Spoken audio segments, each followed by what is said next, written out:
Hi నమస్తే, నేను మీ కేకే. Welcome to journalist కాలం. ప్రయాగ మహాకుంభమేళ ఇది దేశవ్యాప్తంగా కాదు, విదేశాల నుంచి కూడా కోట్లాది మంది భక్తులు అక్కడికి వచ్చి పుణ్యస్థానాలు ఆచరిస్తున్నారు. అది ఫిబ్రవరి 25వ తారీఖు దాకా ఈ మొత్తం కూడా మహాకుంభమేళ జరుగుతుంది.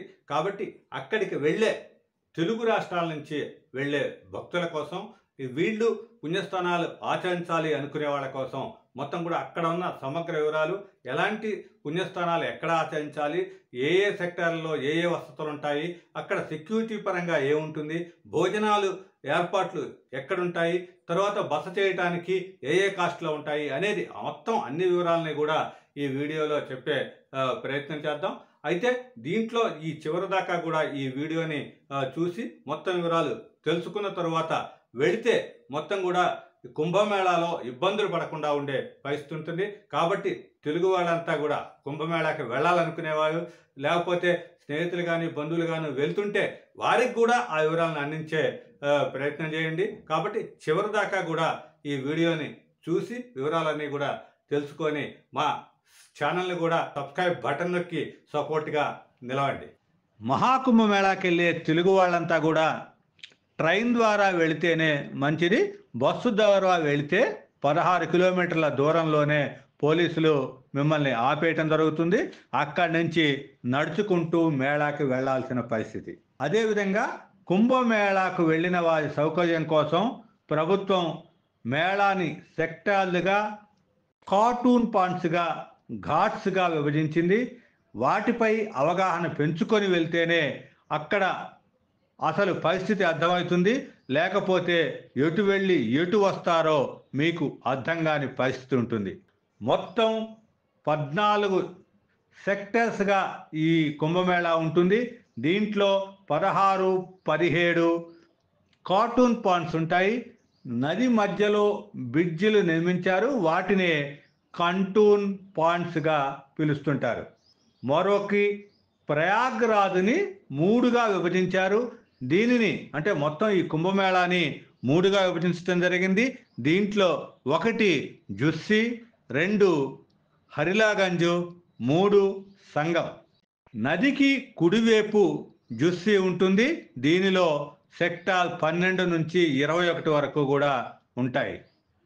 అదేవిధంగా హరిలాగంజ్ ఇది నది దాటి ఎడమ వైపున ఉంటుంది. దీనిలో 5, 11, 10, 9, 8, 7, 6, 18, 19 ఈ సెక్టార్లు అయితే దీంట్లో ఈ హరిలాగంజ్లో ఉంటాయి. వీటన్నిటిలోనూ ముఖ్యమైనది సంగం.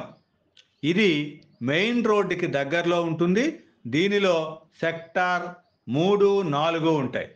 మిగతావి 22, 23 మళ్ళీ చాలా దూరంలోనే ఉండటం జరుగుతుంది.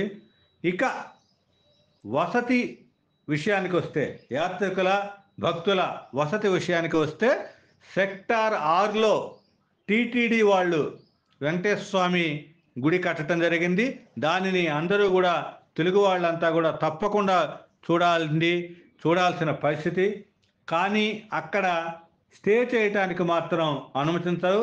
స్వామివారికి బంగారు ఆభరణాలు ఉండటం వల్ల దీన్ని హై సెక్యూరిటీ పెట్టి ఎవరిని కూడా అక్కడ పడుకొనివ్వటం లేదు. అయితే అక్కడ హిందీ అంటే హిందీ బెల్ట్ నుంచి వచ్చిన వాళ్ళు పెద్ద పెద్ద పీఠాలకు సంబంధించి భజన కేంద్రాలను ఏర్పాటు చేయడం జరిగింది. చక్కగా అక్కడ విశ్రాంతి తీసుకునే అవకాశం ఉంటుంది.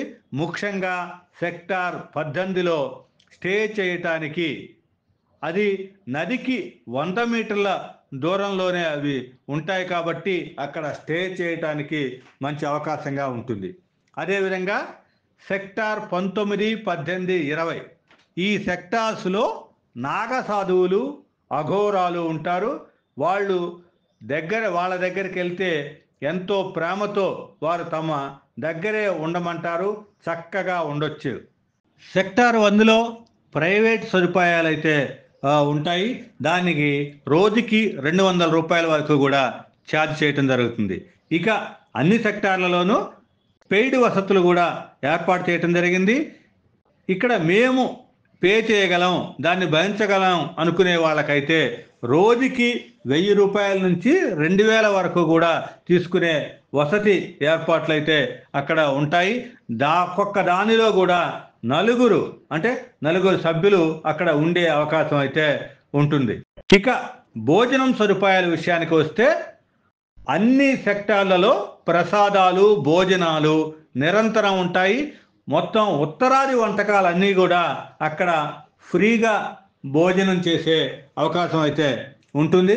ఇక హెల్ప్ లైన్ విషయానికి వస్తే మీకు రైల్వే స్టేషన్ నుంచి అడుగడుగున పోలీసులు మిమ్మల్ని గైడ్ చేసే పరిస్థితి ఉంటుంది. మేళాలో పోలీసులు అడుగడుగున మనకు ఎటువైపు వెళ్ళాలో చాలా బాగా చెప్పే పరిస్థితి అయితే అక్కడ కనిపిస్తోంది. ఇక పుణ్యస్థానం విషయానికి వస్తే ఎవరైతే పుణ్యం స్నానం చేసి వెంటనే రిటర్న్ అవ్వాలనుకుంటారో వాళ్ళు స్నానఘాటులు మెయిన్ రోడ్డు పక్కనే ఉంటాయి వరుసగా. దాంట్లో స్నానం చేసి మొత్తం కూడా వెంటనే రిటర్న్ అయ్యే పరిస్థితి అయితే ఉంటుంది. అది కాకుండా 2-3 రోజులు స్టే చేయాలి అనుకునే వాళ్ళు ఏదో ఒక సెక్టార్లో నదికి దగ్గరలో ఉంటుంది, అక్కడే ఉండటం మంచిది. లేకపోతే నదికి సెక్టార్కి దూరం పెరిగిపోతే తప్పిపోయే, అంటే కోట్లాది మంది దాంట్లో తప్పిపోయే అవకాశం కూడా ఉంటుంది. అదేవిధంగా నాగ సాధువులు, అఘోరాలు, అఖాడాలను చూడాలి, వాళ్ళ ఆశీర్వాదాలు తీసుకోవాలనుకుంటే మాత్రం సెక్టర్ 19, 18, 20లోనే వాళ్ళు ఉండటం జరుగుతుంది. ఇక్కడ మొత్తం మనం తెలుసుకోవాల్సింది, ఫ్యామిలీతో వెళ్ళే వాళ్ళు మాత్రం అక్కడ జరిగేది, అక్కడ ఏముంటాయి ఏంటి అనేది అయితే ముందుగానే తెలుసుకొని వెళ్ళటం మంచిది. లేకపోతే చాలా ఇబ్బంది పడే పరిస్థితి ఉంటుంది. ఒంటరిగా వెళ్ళే కంటే నలుగురు ఒక గ్రూపుగా వెళ్తేనే ఆ కుంభమేళాని ఆస్వాదించే అవకాశం కూడా ఉంటుంది. చూశారుగా అక్కడున్న మహాకుంభమేళాలో ఉన్న పరిస్థితులు, అక్కడ ఎక్కడికి వెళ్ళి బస్ చేయాలి, స్థానం ఎక్కడ ఆచరించాలి అనేది చూశారు కదా. ఇంకెందుకు ఆలస్యం, వెంటనే బయలుదేరండి. మీతో పాటుగా మీ బంధువుల్ని, స్నేహితుల్ని కూడా కుంభమేళాకి తీసుకెళ్ళి మొత్తం కూడా పుణ్యస్థానాల్ని ఆచరించి మొత్తం జన్మని తరింపజేసుకోండి.